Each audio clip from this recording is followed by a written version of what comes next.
Hundreds of people gathered outside a Toronto library last night protesting a controversial speaker from Vancouver. Her name, Meghan Murphy. She's a self-described feminist who doesn't recognize transgender people and says they threaten women's rights.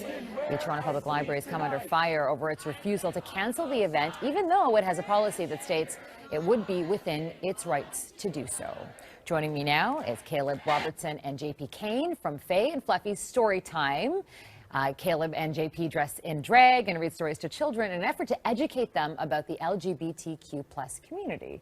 So thank you both for being here. But I'm interested in the fact that you've canceled the Toronto Public Library as one of your venues because of all of this. Yeah. Maybe JP, start us off. Why? Well, we're fiercely protective of the kids, trans kids, and members of our community. And it would be a horrible precedent for us to just comply along with the decision on the part of Vickery Bowles to allow Meghan Murphy to speak in the library spaces and ultimately make it an unsafe space for members of the trans community. And it's our duty and our responsibility to defend and stand up for that. So the library, Caleb, is saying this is free speech. How do you respond to that?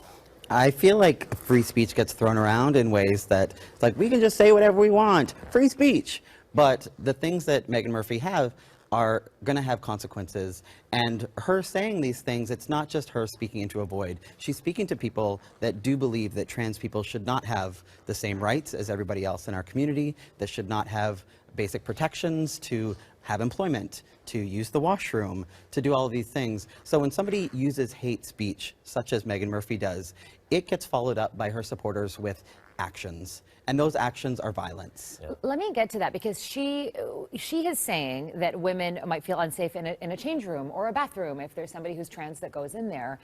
For people who are sitting at home and who say, well, I'm a woman and maybe I feel a little bit uncomfortable that somebody who identifies as a woman but was born as a man is coming into the change. What do you say to that? For the most part, trans people are the ones that feel uncomfortable in washrooms, to put that out there. They're the most gendered of spaces, but they're also the most basic of human bodily functions. Trans people go into washrooms to use the washroom. We go in there to pee.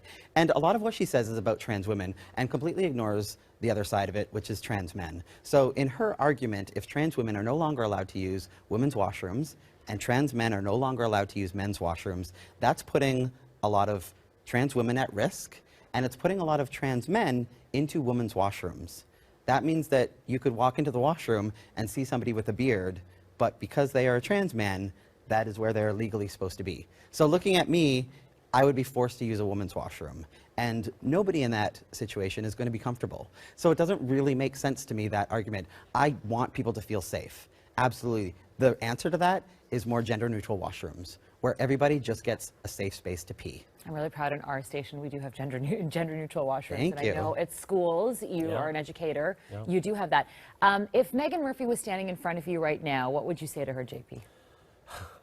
Well, Can't swear. one of the things I would say to her directly is, I would like you to focus less on talking about trans people and actually talk with trans people. Because what she is doing is very divisive, very divisive, and she is basically drawing attention to a marginalized group within a marginalized community. And she's trying to tout this notion that it's risky for women and that somehow trans people are taking away the rights of women. And that's exactly the opposite of what's going on. And, you know, a lot of what she's doing is establishing hatred and emboldening that. Right. When really what we're trying to just say is, like, let's protect people who are vulnerable and at risk. We should not be targeting them even more. So at the end of the day, we have 30 seconds left. She's saying she's a feminist. You don't agree with it because she doesn't see trans women as women. Yeah, which is fine. And I feel like feminism is about equality, and feminism about building up the marginalized people in our communities. And trans women are absolutely the most victims of violence and loss of employment, loss of housing.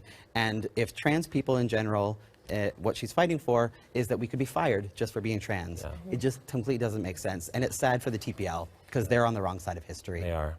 JP and Caleb, thank you so much for being part of this conversation. Thank you for having us. Thank you.